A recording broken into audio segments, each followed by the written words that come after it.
Hello friends, welcome to JK classes. आपका अपने channel जेके class में स्वागत है। नेक्स्ट टॉपिक हम करने वाले हैं पॉलिटिक्स। आप लोग का चल रहा जन है पॉलिटिक्स, हम लोग बेसिक 2 है। जो लड़का ऐसा स्टूडेंट है पॉलिटिक्स कभी नहीं पढ़े हैं तो वो देख सकते हैं, जो अपने कमीशन तैयारी कर रहे हैं चाहे किसी भी कमीशन का हो, तो लगता है इसके लिए ज़रूरी है।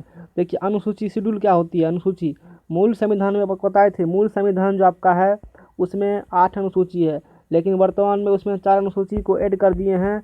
8 + 4 कितना अनुसूची हो गया है? 12। मूल संविधान पूछेगा क्वेश्चन आपको एग्जाम में कि मूल संविधान में कितनी अनुसूची है, तो हम बोलेंगे कि मूल संविधान में 8 अनुसूची है। पूछेगा वर्तमान में 12 अनुसूची है। ठीक है ना। अब देख लीजिए, पहली अनुसूची में क्या लिखा हुआ है। पहली अनुसूची में लिखा है राज्य एवं राज्य क्षेत्रों का वर्णन। पूछेगा क्वेश्चन एग्जाम में, कुछ समझने वाला नहीं ज़्यादा होता है पॉलिटिक्स। आर्ट सब सब्जेक्ट जैसे आप इंजीनियरिंग साइंस में पढ़ते हैं बहुत समझना होता है, आर्ट में उतना कुछ दिमाग लगाने वाला नहीं है। होता है तो होता है। जैसे पहले अनुसूची में लिखा है तो लिखा है, क्यों लिखा है उसको कोई मतलब नहीं है। साइंस में फोर्स लगा तो क्यों लगा, ये भी जानना पड़ता है। देख लीजिए, पहली अनुसूची में ये लिखा है कि राज्य एवं राज्य क्षेत्रों का वर्णन, है ना। राज्य अपना, जैसे आप कोई स्टेट में आप रहते हैं उसके बारे में लिखा है और उसका वर्णन किया गया है, वो हो गया। दूसरी अनुसूची में क्या लिखा है, विभिन्न पदाधिकारियों के वेतन का उल्लेख। किस पदाधिकारी कितना वेतन मिलेगा ना, उसका उल्लेख किया गया है। तो पदाधिकारियों का वेतन मिलता है ना, वो मिलता है संचित निधि से। संचित निधि बोले तो जहाँ टैक्स का पैसा कलेक्ट होता है ना, ये बात आर्टिकल 266 में लिखल है ना।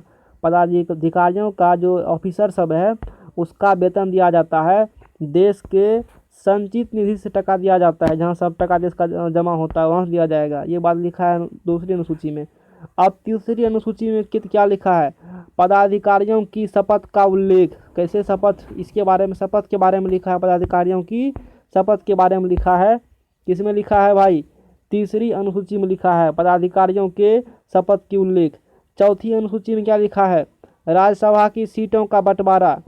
चौथी अनुसूची में लिखा है राज्यसभा और लोकसभा में जो है ना, जो ये अपना है, तो राज्यसभा, सॉरी लोकसभा नहीं यहाँ कहना चाहिए हमको, राज्यसभा की सीटों का बंटवारा। जैसे देखते हैं सब मतलब राज्य से चुन करके राज्यसभा में अपना सब राज्य मेंबर भेजती है ना। तो कौन राज्य कितना भेजेगा इसका बारे में लिखा गया है। कि कहाँ लिखा गया है? चौथी अनुसूची में लिखा गया है राज्यसभा की सीटों का। ठीक है ना। तो चौथी अनुसूची में लिखा है राज्यसभा की सीटों का बंटवारा। और राज्यसभा क्या होती है, लोकसभा क्या होती है, विधानसभा क्या होती है, विधानमंडल क्या होती है, विधान परिषद क्या होती है, तो सारा चीज़ हम लोग समझेंगे, धीरे धीरे समझेंगे, है ना। अभी देखिए, पाँचवीं अनुसूची में क्या लिखा है। पाँचवीं अनुसूची में लिखा है अनुसूचित जाति व अनुसूचित जनजाति के लिए विशेष प्रावधान। जैसे SC ST को लिए विशेष प्रावधान होता है, जैसे अनुसूचित जाति मतलब SC हो गया, अनुसूचित जनजाति मतलब ST हो गया। तो पाँचवीं अनुसूची में लिखा है कि अनुसूचित जाति और अनुसूचित जनजाति के लिए विशेष प्रावधान होगा।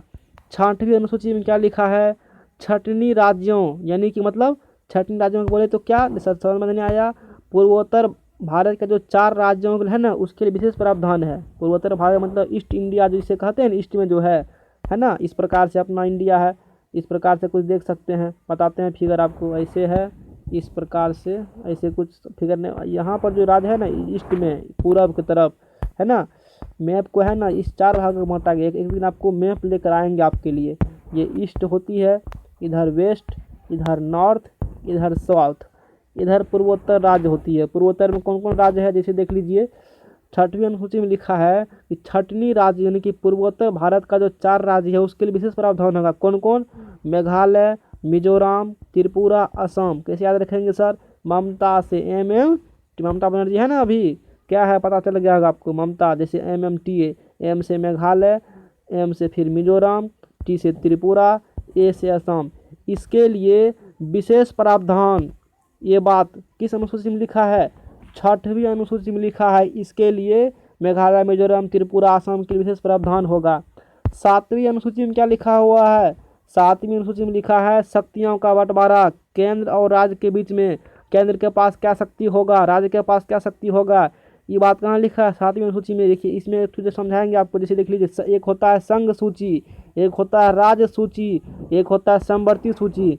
संघ सूची में कितना विषय है, क्वेश्चन पूछेगा। संघ सूची में कितना विषय है? 100 विषय हैं। और ये पूछता है कि 100वां विषय कौन है? 100वां विषय आतंकवाद है। राज्य सूची में कितना विषय है? 61 विषय है।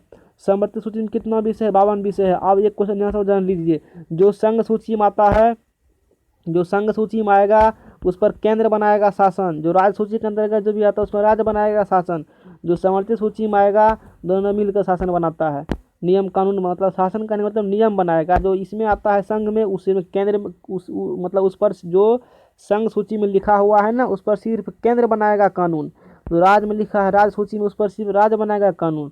जो समर्थित सूची में लिखा है उस पर केंद्र राज्य दोनों मिलकर कानून बनाता है। इसका कहने का मतलब ये हुआ। अब चलिए 8वीं अनुसूची में देखिए क्या लिखा है। 8वीं अनुसूची में लिखा है भाषाओं का उल्लेख, है ना। 8वीं अनुसूची में क्या लिखा है, भाषाओं का उल्लेख। जो आपका भाषा है ना आपका कौन क्या है नहीं है, इसके बारे में लिखा है 8वीं अनुसूची में, है ना। मूल संविधान में देखिए, मूल संविधान जो आपका है ना वो 14 है उसमें भाषा, लेकिन वर्तमान में उसमें और भाषा ऐड कर दिए हैं। कितना ऐड कर दिए हैं तो आप देख सकते हैं, देख लीजिए। मूल संविधान में कितना भाषा था, 14। 1 + 3 + 4। आप कहेगा सर यहाँ 1 + 3 का है, डायरेक्ट आप 4 लिख देते तो बताएंगे ऐसा काहे हुआ। अब देखिए यहाँ से 1 + 3 का मतलब यानी कि वर्तमान में कितना पूछेगा कि किस अनुसूची में भाषा का उल्लेख है। आपको बताना है कि 8वीं अनुसूची में भाषा का उल्लेख है। पूछेगा मूल संविधान में कितनी भाषा है, मूल संविधान में 14 है, वर्तमान में कितनी है, 22 है। पहले था कितना, 14। 1 + 3 फिर 4 उसमें ऐड कीजिए, कितना होगा, 22 होगा। अब देख लीजिए यहाँ समझ में आएगा, आगे समझाएंगे 1 + 3 मतलब क्या होती है, उसका मतलब कुछ है, इसीलिए 1 + 3 लिखा गया है।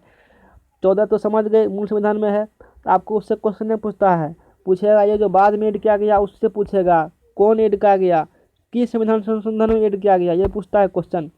15वीं से 18वीं तक की भाषाएं, 15वीं से 18वीं तक की कौन कौन भाषा लिखल है ना।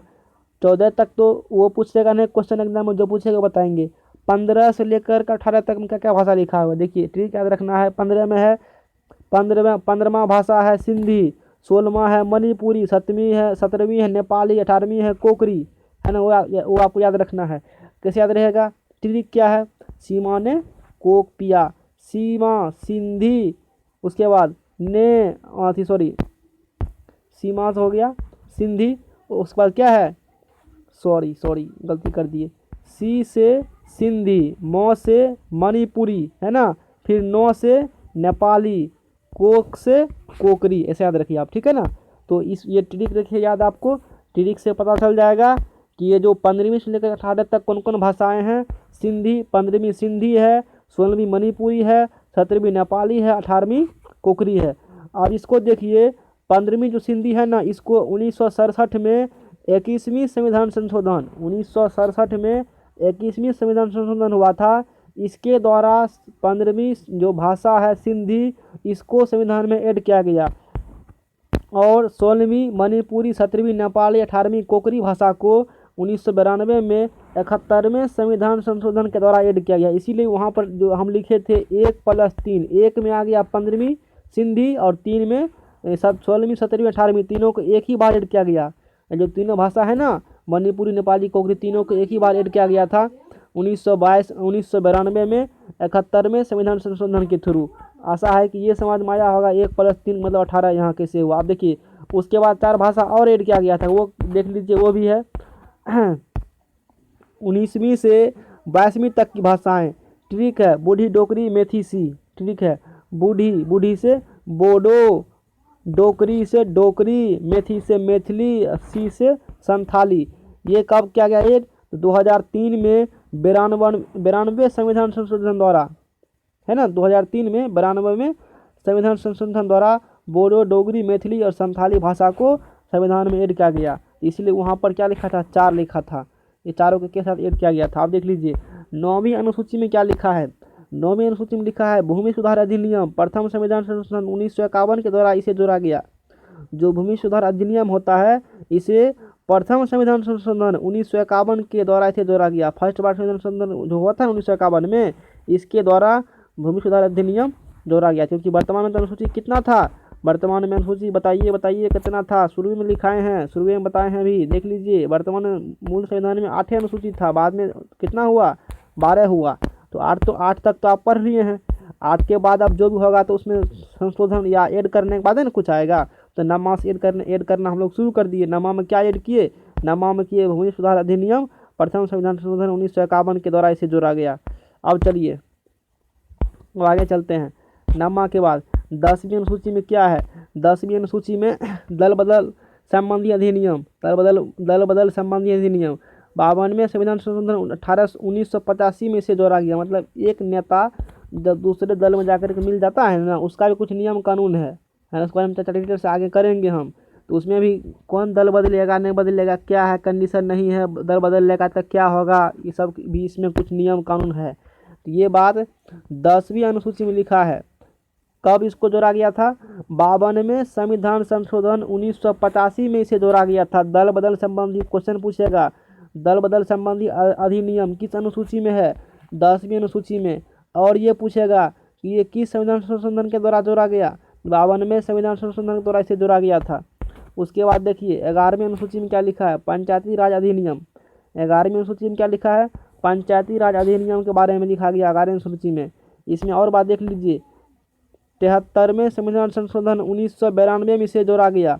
इसको जो है ना 11वीं अनुसूची में 73 में 11 ऐसे क्वेश्चन पूछेगा कि 11वीं अनुसूची में क्या लिखा है, पंचायती राज अधिनियम के बारे में। अब ये से उल्टा के पूछेगा कि पंचायती राज अधिनियम किस अनुसूची में लिखा है, 11वीं अनुसूची में। ऐसे क्वेश्चन उठा पूछता है। अब पूछेगा कि पंचायती राज अधिनियम किस संविधान संशोधन के थ्रू जोड़ा गया, तो आपको बताना है 73वें संविधान संशोधन 1992 में से जोड़ा गया था।